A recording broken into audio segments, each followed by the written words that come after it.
के इस कार्यक्रम में मेरे साथ मंच पर उपस्थित प्रभारी मंत्री बांदा श्री दिनेश प्रताप सिंह जी, प्रदेश के जल शक्ति राज्य मंत्री श्री रामकेश निषाद जी, पीडब्ल्यूडी के राज्य मंत्री कुंवर ब्रजेश सिंह जी, लोकप्रिय विधायक बांदा श्री प्रकाश द्विवेदी जी, लोकप्रिय विधायक नरेनी श्रीमती ओम मणि वर्मा जी,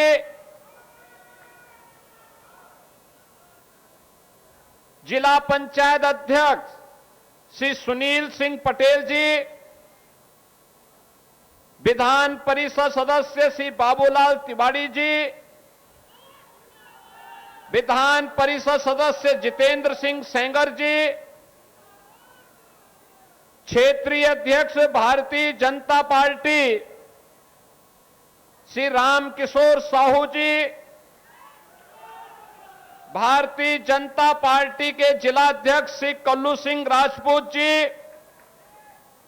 नगर पालिका परिषद के अध्यक्ष श्रीमती मालती बासु जी, पूर्व सांसद श्री आर.के. सिंह पटेल जी,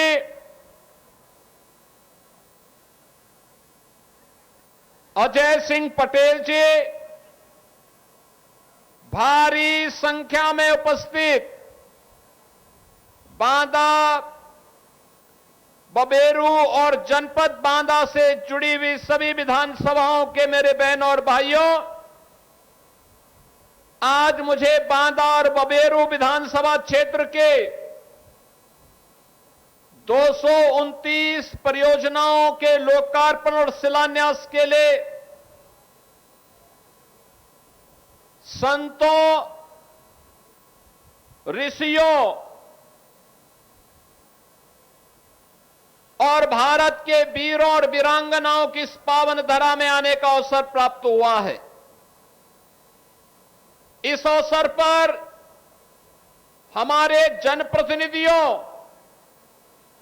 के प्रयास का परिणाम है कि 710 करोड़ रुपए की इन परियोजनाओं का उपहार बांदा और बबेरू विधानसभा क्षेत्र के जनता जनार्दन को समर्पित हो रही है। मैं इसके लिए आप सभी को हृदय से बधाई देता हूं। बहन और भाइयों, आज जब मैं बुंदेलखंड आता हूं और बुंदेलखंड की प्रगति को देखता हूं, अंतःकरण से प्रसन्नता की अनुभूति होती है। मुझे अंतःकरण से प्रसन्नता होती है। मुझे याद है, आज से 9-9.5 वर्ष पहले जब मैं पहली बार बुंदेलखंड आया था और बुंदेलखंड की स्थिति को मैं देखा था, मुख्यमंत्री बनने के बाद आदरणीय प्रधानमंत्री जी ने भी मुझे कहा था कि आप जब बुंदेलखंड के दौरे पे जाएंगे तो पहला दौरा प्रयास होना चाहिए कि बुंदेलखंड का हो और बुंदेलखंड के लिए कुछ किया जाना चाहिए। बहन और भाइयों, तब मैं सोचता था क्या होगा, क्योंकि बुंदेलखंड के पीछे यहां का पिछड़ापन यहां के पलायन का कारण बना था। यहां के नाम पर पिछड़ापन इसका पर्याय था। पलायन और प्यास बुंदेलखंड की पहचान बन गई थी। बुंदेलखंड में कहीं भूमाफिया, कहीं खनन माफिया, कहीं लैंड माफिया, कहीं सैंड माफिया, कहीं वन माफिया और कहीं पर डकैतों का आतंक इस कदर साया हुआ था कि किसान भी अपने खेत में जाने से डरता था।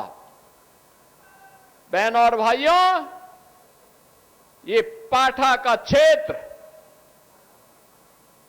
डकैतों के फिरौती और वसूली का माध्यम बन गया था। न कनेक्टिविटी थी, न पेयजल की सुविधा थी, न सिंचाई की सुविधाएं हो पाई थी, न नौकरी थी, न रोजगार था, न सुरक्षा की कोई बेहतर व्यवस्था थी। थाने में एफआईआर भी नहीं होती थी। नौजवान प्लान कर रहा था, अन्नदाता किसान आत्महत्या कर रहा था, व्यापारी भय के साए में जी रहा था, बेटी असुरक्षित थी और वह बुंदेलखंड अपने अस्तित्व के लिए जूझ रहा था।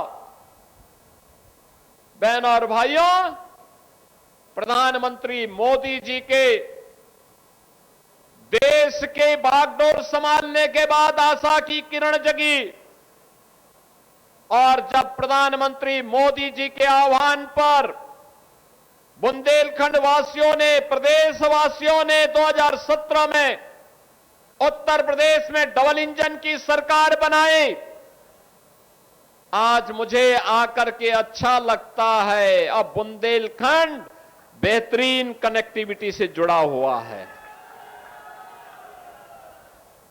पेयजल की सुविधा तैयार हो रही है। हर खेत को पानी की सुविधा प्रदान करने की कार्रवाई आगे बढ़ रही है। अब जब सरकारी नौकरी के विज्ञापन निकलते हैं और फिर नियुक्ति की प्रक्रिया पूरी होती है, तो नियुक्ति पत्र वितरण करते समय मैं देखता हूं कि हमारे बांदा के नौजवान भी नियुक्ति पत्र प्राप्त करते हैं।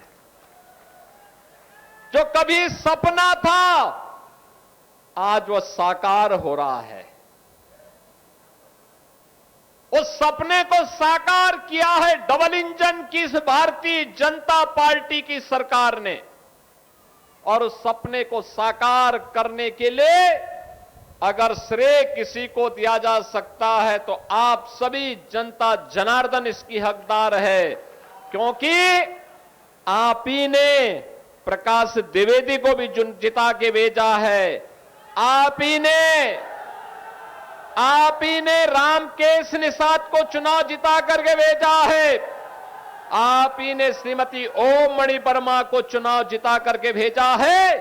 और जब ये लोग आपकी पैरोकारी करते हैं, योजनाओं को लेके आते हैं, अपनी विधानसभा के विकास के लिए रुचि लेते हैं, तो वह विकास का कार्य भी होता है, सुरक्षा भी मिलती है, बुंदेलखंड डकैतों से मुक्त भी होता है, माफिया मुक्त, कर्फ्यू मुक्त, उपद्रव से मुक्त, और विकास की नई नई योजनाएं बुंदेलखंड में अंदर आती हुई दिखाई देती है। बहनों और भाइयों, आज बुंदेलखंड में क्या नहीं है? आज सब कुछ है। महारानी दुर्गावती के नाम पे मेडिकल कॉलेज भी काम कर रहा है, कृषि विश्वविद्यालय कार्य कर रहा है, इंजीनियरिंग कॉलेज भी कार्य कर रहा है, पॉलिटेक्निक का शिलान्यास भी हो रहा है और उद्घाटन भी हो रहा है। कनेक्टिविटी के लिए बेहतरीन सुविधा उपलब्ध करवाने के लिए तमाम परियोजनाओं का शिलान्यास और उद्घाटन का कार्य भी आज यहां पे होने जा रहा है। ये तभी संभव है जब अच्छे जनप्रतिनिधि चुने जाते हैं, अच्छे लोग चुने जाते हैं।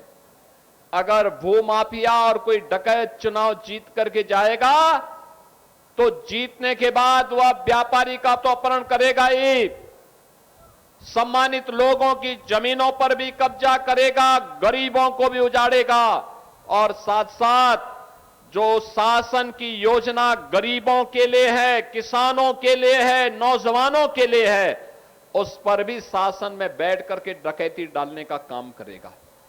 और यही तो होता था 2017 के पहले।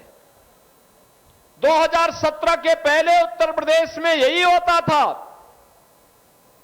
जिसको जिम्मेदारी दी गई थी प्रदेश के रखवाली करने की, वही तो प्रदेश को लूटते थे। गरीब को अन्न नहीं मिलता था, गरीब को उज्ज्वला योजना का कनेक्शन नहीं मिलता था, गरीब के लिए आयुष्मान भारत की 5 लाख रुपए की स्वास्थ्य बीमा की सुविधा भी नहीं थी, गरीब के लिए आवास योजना भी नहीं थी।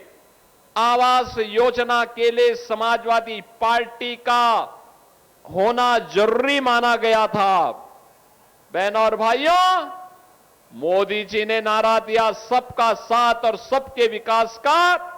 आज बिना भेदभाव के योजनाओं का लाभ हर गांव को, हर गरीब को, हर किसान को, हर नौजवान को, हर बेटी को, हर व्यापारी को, हर बहन को उपलब्ध हो रहा है, बिना भेदभाव के मिल रहा है।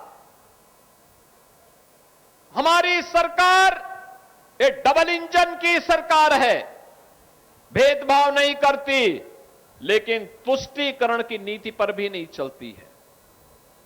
उपद्रव पसंद नहीं करती है, गुंडागर्दी पसंद नहीं करती है, कर्फ्यू पसंद नहीं करती है।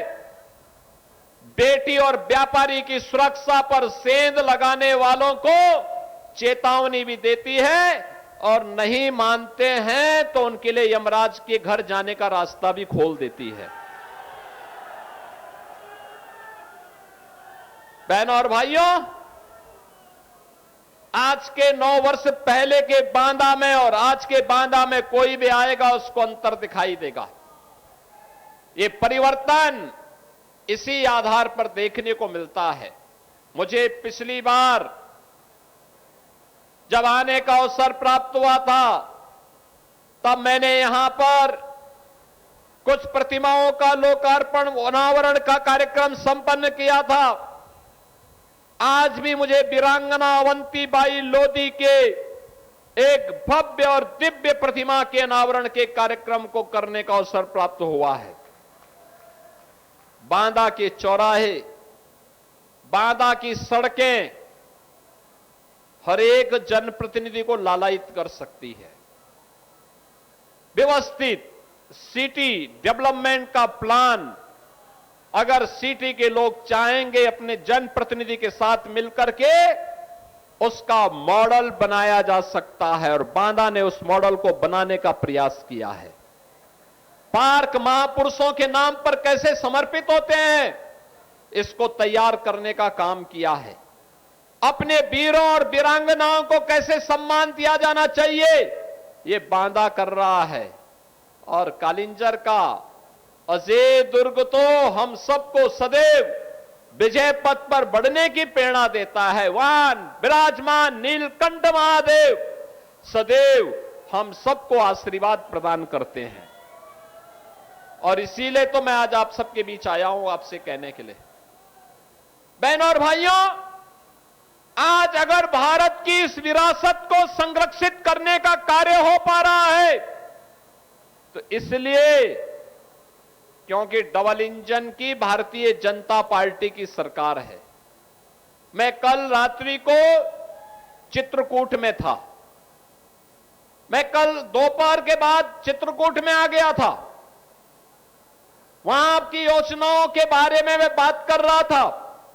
आज प्रातः काल मुझे भगवान कामदनाथ गिरी के पर्वत के भी परिक्रमा करने का सौभाग्य प्राप्त हुआ, और परिक्रमा करने के बाद फिर मैं यहां पर बांदा में आया हूं। बहनों और भाइयों, चित्रकूट और बुंदेलखंड की स्मृतियों में प्रभु श्री राम की स्मृतियां किस रूप में हैं, यहां के नौजवानों के मन में, यहां की बहनों और बेटियों के मन में, यहां के अन्नदाता किसानों के मन में प्रभु राम के प्रति श्रद्धा का यह भाव हम सबके लिए एक नई प्रेरणा होती है। हम सबके लिए एक प्रेरणा होती है। कुछ लोग हैं जो विरासत को अपमानित करते हैं। कुछ लोगों ने हिंदू परंपरा और सनातन को अपमानित करना, सनातन परंपरा को कोसना ही अपना जीवन का एकमात्र ध्येय बनाया है। वे लोग भारत को वैभवशाली और विकसित भारत के रूप में देखना पसंद नहीं करते।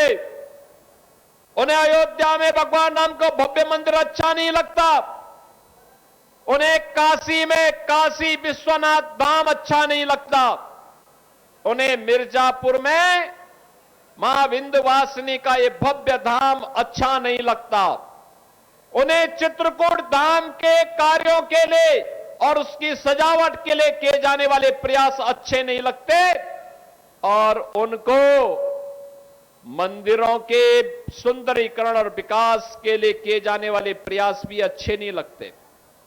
याद करिए, हम विरासत का संरक्षण करने के लिए जो पैसा आज हमारे जनप्रतिनिधिगण मंदिरों के सुंदरीकरण के कार्य के लिए प्रदान करते हैं, ये पैसा समाजवादी पार्टी, पैसा तो आपका,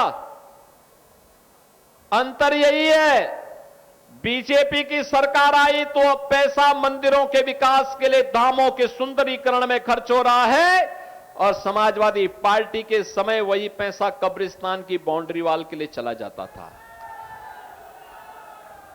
उनको कब्रिस्तान प्यारा है, इसलिए वे राम मंदिर और काशी विश्वनाथ धाम और मां विंध्यवासिनी धाम और नैमिषारण्य और चित्रकूट धाम के विकास का विरोध करते हैं। जनप्रतिनिधियों के द्वारा किए जाने वाले प्रयासों का विरोध करते हैं। जब यहां पर श्री प्रकाश द्विवेदी जी के द्वारा किए जाने वाले प्रयास को आगे बढ़ाने का कार्य होता है तो सपा और कांग्रेस इसको पचा नहीं पाती है, वे बोली बोलने लगते हैं। जब रामकेश निषाद के द्वारा तिंदवारी के विकास के लिए कार्य किया जाता है तो उनको अच्छा नहीं लगता है। जब श्रीमती ओम मणि वर्मा के द्वारा कालिंजर के किले और नीलकंठ महादेव के मंदिर के सुंदरीकरण की परियोजना को आगे बढ़ाया जाता है तो सपा और कांग्रेस के लोग अच्छा नहीं मानते। लेकिन हम मंच पर बैठे हुए लोग हों या भाजपा का कोई कार्यकर्ता, उसके लिए विरासत और विकास ये दोनों एक साथ चलने वाली प्रक्रिया का पार्ट है, और वह विकास को उतना महत्व देता है जितना विरासत का संरक्षण आवश्यक है। वो मानता है कि अपनी विरासत के प्रति कृतज्ञता ज्ञापित करके उसका संरक्षण करके ही हम विकास की इन योजनाओं को भावी पीढ़ी के लिए सुरक्षित कर पाएंगे, और उस सुरक्षित प्रक्रिया के साथ जोड़ने के लिए आज हम सब आपके पास आए हैं। बहनों और भाइयों, आज बुंदेलखंड के पास अपना बुंदेलखंड एक्सप्रेस है। आज बुंदेलखंड में डिफेंस मैन्युफैक्चरिंग कॉरिडोर बन रहा है। याद करिए ना, ये समाजवादी पार्टी और कांग्रेस के लोगों ने डकैत दिए थे, नौजवान को नौकरी तो नहीं दी लेकिन उनके हाथों में तमंचे पकड़ा दिए थे, और हमारी सरकार अब बुंदेलखंड को डिफेंस मैन्युफैक्चरिंग कॉरिडोर का एक हब बना रही है। डिफेंस मैन्युफैक्चरिंग कॉरिडोर के माध्यम से अब हमारी सरकार ब्रह्मोस मिसाइल जैसी मिसाइल बनाती है। वह मिसाइल जब एक बार भारत दागता है अपने दुश्मन पर तो पाकिस्तान भी बाप बाप करते चिल्लाता दिखाई देता है। ये भारत का शौर्य है, भारत का पराक्रम है, भारत के बहादुर जवानों के लिए भारत की विजय का संघनाद है, और उसका केंद्र बिंदु आज हमारा बुंदेलखंड बन रहा है। बहनों और भाइयों, विकास की प्रक्रिया निरंतर आगे बढ़नी चाहिए, इसमें निरंतरता होनी चाहिए, और निरंतरता इसीलिए होनी चाहिए क्योंकि ये निरंतरता अगर न हो तो फिर आने वाली पीढ़ियां कोसेंगी। याद करना, आपके सामने उदाहरण है बांदा में विकास, क्योंकि विधायक रुचि लेते हैं, लेकिन बबेरू उदास है क्योंकि वहां पर समाजवादी पार्टी के विधायक को कोई रुचि विकास में नहीं है। उनका विकास तो जमीनों पर कब्जा करना है, गरीबों को प्रताड़ित करना है, गरीबों के हक पे डकैती डालना है, यही उनका विकास है। बहन और भाइयों, इस प्रकार की उदंडता और इस प्रकार के गरीबों के हकों पर पड़ने वाली डकैती को हर हाल में रोकना पड़ेगा। ये लोग, आप सोचो, समाजवादी पार्टी के समय में या कांग्रेस के समय में क्यों नहीं वीरांगना अवंतीबाई लोधी की प्रतिमा स्थापित हो पाई? क्यों नहीं महाराणा प्रताप की मूर्ति स्थापित हो पाई? क्यों नहीं इन तीर्थों का पुनरुद्धार हो पाया? क्यों नहीं मंदिरों के सुंदरीकरण का कार्य हो पाया? क्यों नहीं बुंदेलखंड की कनेक्टिविटी के ये बेहतरीन कार्य संपन्न हो पाए? क्योंकि उनकी रुचि नहीं थी। मुझे याद है, जब मैं 2017 में मुख्यमंत्री बना था और मैं तब उत्तर प्रदेश के बारे में पहले से ही जानकारी रखता था, कहां की क्या स्थितियां हैं। और मैंने मुख्यमंत्री बनने के बाद दो बातें कही थी। मैंने कहा था इलीगल स्लॉटरिंग पूरी तरह बंद होगी, और तब फिर मैंने कहा था कि गरीबों की जमीनों पर, सार्वजनिक जमीनों पर, व्यापारियों की संपत्तियों पर अगर किसी माफिया ने कब्जा किया है, अगले 24 घंटे के अंदर खाली कर दें, और नहीं खाली करेंगे तो हमें खाली करवाना आता है। बहनों और भाइयों, आपने देखा होगा 64,000 एकड़ लैंड हम लोगों के सामने ये समाजवादी पार्टी से जुड़े हुए, प्रत्यक्ष और अप्रत्यक्ष रूप से जुड़े हुए इन गुंडा और माफियाओं के कब्जे से खाली हुई थी। आज उसी में निवेश हो रहा है। उसी निवेश के आधार पर नौजवानों को नौकरी मिल रही है। नौजवान अब प्लान नहीं कर रहा है। उस नौजवान को प्रदेश के अंदर ही सरकारी नौकरी हो या निजी क्षेत्र में निवेश की संभावना के माध्यम से रोजगार और नौकरी मिलने या उसके द्वारा स्वतः अपना रोजगार स्थापित करने के कार्यक्रम का ही परिणाम है कि अब बुंदेलखंड का नौजवान अब पलायन नहीं करता है। अब उसको अपने घर में कार्य मिलता है, सम्मान मिलता है। 9 लाख सरकारी नौकरी हम लोगों ने नौजवानों को प्रदेश के अंदर 9 वर्षों में दी है।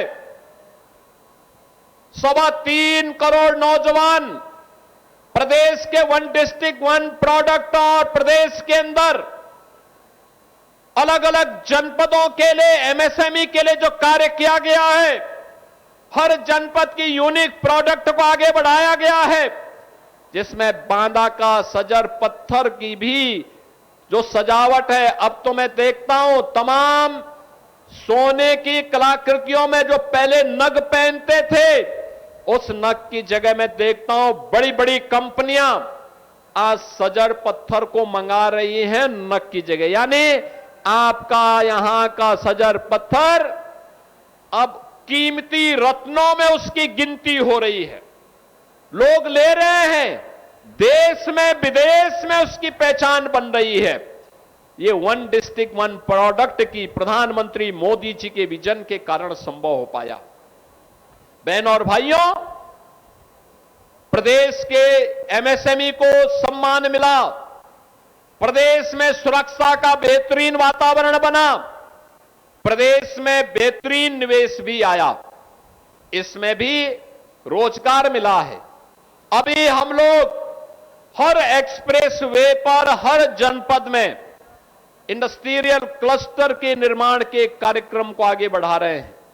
एक बृहद क्लस्टर का कार्यक्रम, और बुंदेलखंड को तो हम यूपी का सबसे बड़ा औद्योगिक शहर देने जा रहे हैं, बीड़ा के रूप में देने जा रहे हैं। हमारा संकल्प है आने वाले समय में, पहले बुंदेलखंड के लोग उपेक्षा के कारण, शासकीय उपेक्षा के कारण प्लान करते थे। आने वाले समय में हमारे बुंदेलखंड के नौजवानों को प्लान नहीं करना पड़ेगा, बल्कि देश और दुनिया के लोग और नौजवान बुंदेलखंड में नौकरी मांगने के लिए आएंगे, और बुंदेलखंड को ऐसा भव्य और दिव्य बुंदेलखंड के रूप में हमें स्थापित करना है। बहनों और भाइयों, विकास और विरासत की यात्रा अनवरत आगे बढ़नी चाहिए। इसके लिए लोकतांत्रिक मूल्यों पर विश्वास करने वाले अच्छे जनप्रतिनिधि चाहिए, समर्पित जनप्रतिनिधि चाहिए, जनता जनार्दन को बिना भेदभाव की योजनाओं के साथ जोड़ने वाले जनप्रतिनिधि चाहिए। और ऐसे जनप्रतिनिधियों को आपने चुना तो परिणाम आता है, विकास आपके सामने आता है। और मैं आज इन सभी परियोजनाओं के लिए जो 710 करोड़ रुपए की परियोजनाएं बांदा और बबेरू को मिल रही हैं, इसके लिए श्री प्रकाश द्विवेदी जी को हृदय से मैं बधाई देता हूं। आप सभी बांदा वासियों को मैं बधाई देता हूं। यहां की योजनाओं को आगे बढ़ाने में रुचि लेने के लिए श्री रामकेश निषाद को, श्रीमती ओम मणि जी को, यहां के अपने सभी अन्य जनप्रतिनिधियों को मैं बधाई देता हूं। और मैं उन्हें आश्वस्त करता हूं कि हमारे बुंदेलखंड के विकास के लिए, यहां की विरासत के संरक्षण के लिए जो भी प्रोजेक्ट शासन के संज्ञान में आएगा, उसको आगे बढ़ा करके बुंदेलखंड को धरती का स्वर्ग बनाने का काम हम लोग करेंगे, आगे बढ़ाने का कार्य करेंगे। और उस प्रक्रिया के साथ हम सबको मिलकर के कार्य करना होगा। और मैं आपका आह्वान करूंगा, जो भारत के विरासत को अपमान कर रहे हैं, जिनकी सोच नकारात्मक है, विकास विरोधी है, एक सिरे से उन्हें खारिज करिए। वर्तमान को देखते हुए और देश के भावी भविष्य को देखते हुए हम सबको इनके बारे में पूरी तन्मयता के साथ सोच करके कार्य करना होगा। बहनों और भाइयों, आज झांसी मानिकपुर रेल सेक्शन में 4 लेन के ओवरब्रिज का भी लोकार्पण हो रहा है। बबेरू तिंदवारी सुमेरपुर मार्ग, मौनी बाबा आश्रम जमुआ के चौड़ीकरण और सुदृढ़ीकरण के कार्य का भी लोकार्पण हो रहा है। राजकीय पॉलिटेक्निक बांदा बबेरू बांदा का लोकार्पण, भूरागढ़ किले का पर्यटन विकास का लोकार्पण, श्री डाबर देवता मंदिर के पर्यटन विकास का लोकार्पण और अंदुआ स्थित औरोड़ी दाई मंदिर का पर्यटन विकास के लोकार्पण के कार्यक्रम के साथ ही नवाब टेक में म्यूजिकल फाउंटेन, बोटिंग फैसिलिटी के कार्यक्रम, इको टूरिज्म के विकास कार्यों का लोकार्पण, राजकीय आईटीआई बांदा में उन्नयन कार्य का लोकार्पण, राजकीय हाई स्कूल इंगवा के निर्माण कार्य, राजकीय हाई स्कूल मऊ का लोकार्पण, कोटरा तिराहे में बनवारा ब्रह्मा डेरा मार्ग का चौड़ीकरण सुदृढ़ीकरण कार्य, बांदा बबेरू कमासीन राजापुर मार्ग का लोकार्पण का कार्यक्रम हो रहा है। बहनों और भाइयों, इसके साथ ही बांदा बबेरू कमासीन राजापुर 4 लेन मार्ग के चौड़ीकरण सुदृढ़ीकरण के कार्य का शिलान्यास, मुख्यमंत्री शहरी विस्तारीकरण योजना बांदा का शिलान्यास, राजकीय पॉलिटेक्निक बांदा के जीर्णोद्धार कार्य का शिलान्यास, बांदा बरखरी संपर्क मार्ग के चौड़ीकरण सुदृढ़ीकरण कार्य का शिलान्यास, ग्राम पंचायत बरखरी में कबीर आश्रम में पर्यटन विकास के कार्य का शिलान्यास, बांदा बहराइच स्टेट हाईवे पर चौड़ीकरण सुदृढ़ीकरण कार्य का शिलान्यास, पलारी से मलादू संपर्क मार्ग के विशेष भाग के निर्माण का शिलान्यास। ये सभी कार्यक्रम आज यहां पर संपन्न हो रहे हैं। मैं आज के इस अवसर पर इन सभी योजनाओं के लिए आप सभी को बधाई देता हूं, अपनी शुभकामनाएं देता हूं और ईश्वर से प्रार्थना करता हूं कि बुंदेलखंड और बांदा के विकास के लिए वे इसी प्रकार से अपना आशीर्वाद बनाते रहें। आप सभी के प्रति मेरी मंगलमय शुभकामनाएं हैं। धन्यवाद। जय हिंद, जय श्री राम।